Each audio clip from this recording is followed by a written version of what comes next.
Right, today I'm going to make some bread because we ain't got none and I can't bother to go to the shop because it's miles. So I'm just doing it that simple way, just following the instructions off the back of the flour really. So you just want some strong white bread flour. I've just got some easy bake dried yeast. You can use fresh yeast if you like. So some castor sugar that feeds the yeast. Got some salt, some butter, some warm water. So anyway, we start by the yeast. I've already measured the yeast into there, 7 grams of yeast, dried yeast. Mix that into the flour. Well in a sec. And now I want two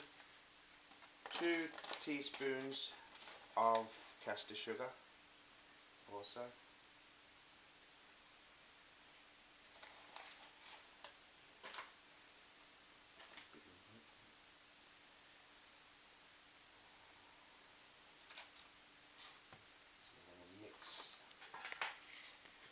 Mix that in with the flour. I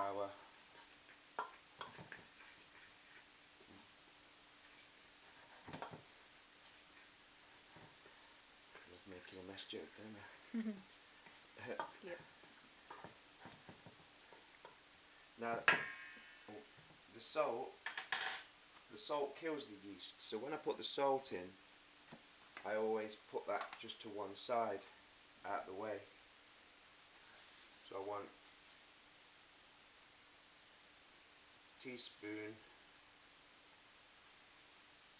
and a half of salt. Just do that in there. And then I want a tablespoon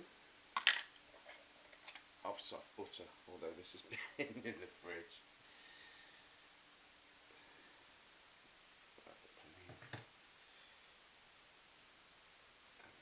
Break that up, put that in bits because we have to rub that in a second.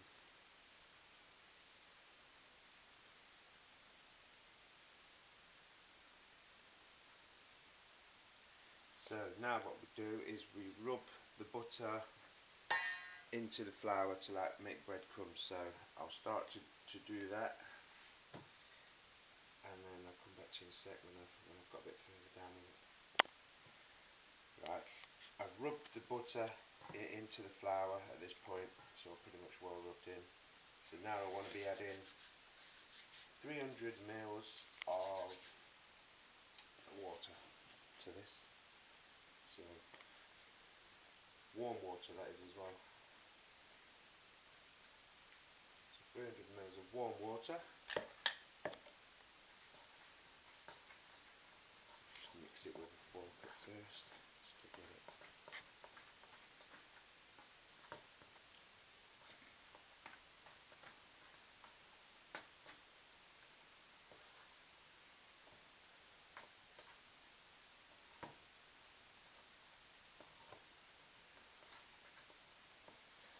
And as it starts to become too difficult to really mix with a fork, I'll get my hands in there and start kneading it.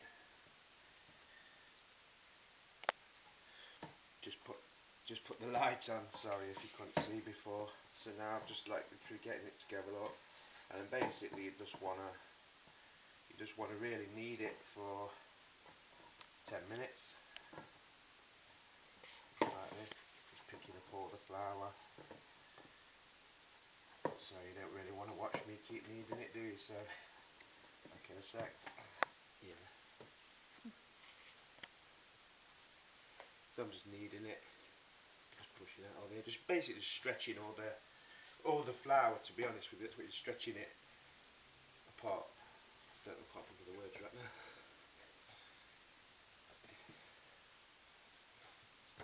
10 minutes, right, back in a sec. Right, so that's done. I've done kneading that. I've just lightly greased the bowl again, and I'll put it back in the bowl. No, I just added a drip more water to it to make it really wet, like sticky wet, because I want a nice moist loaf.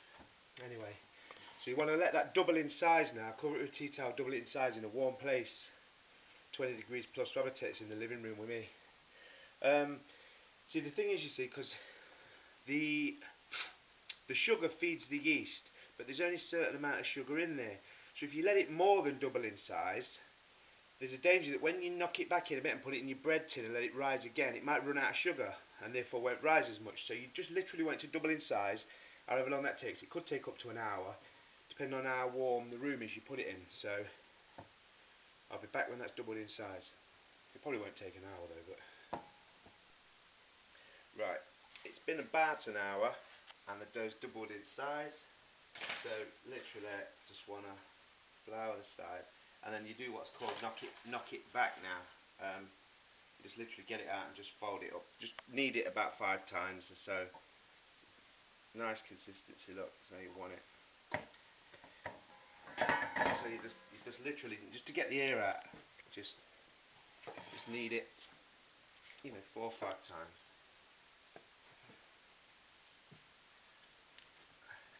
So then now, what we want to do is just shape it and then stick it in a greased bread tin to let it rise again.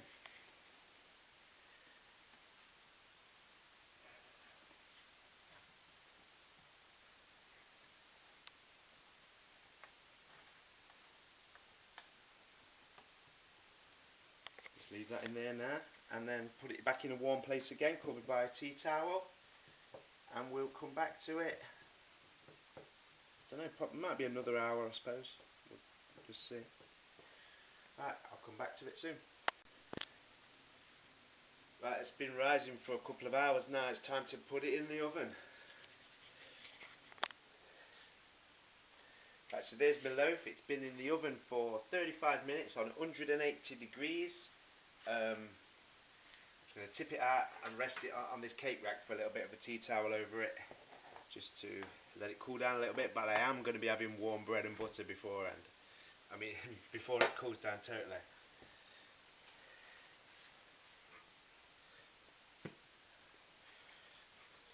There you go. Warm bread. There's something about the smell of warm bread, isn't there? So I'm just going to cover that over with a tea towel for a few minutes while we cook breakfast. But I am going to cut the end off and butter it while it's still warm in a minute. I'm just going to give it a few minutes. I can't resist it. It's not proper cool yet. I just need to have warm bread and butter, you know. I can't resist it anymore.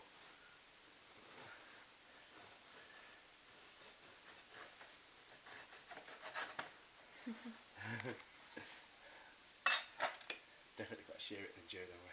Yeah, 50-50. I'll beat you. I'm just going to put chunks of butter on it, you know, because it's just going to melt in anyway.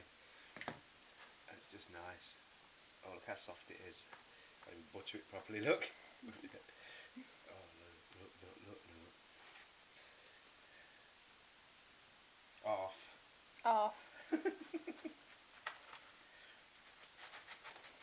get through that part. Off it is, my darling. Here you go, my dear. Now that is nice. Just bread. Simple things. Bread and butter is the best. Bye. Bye.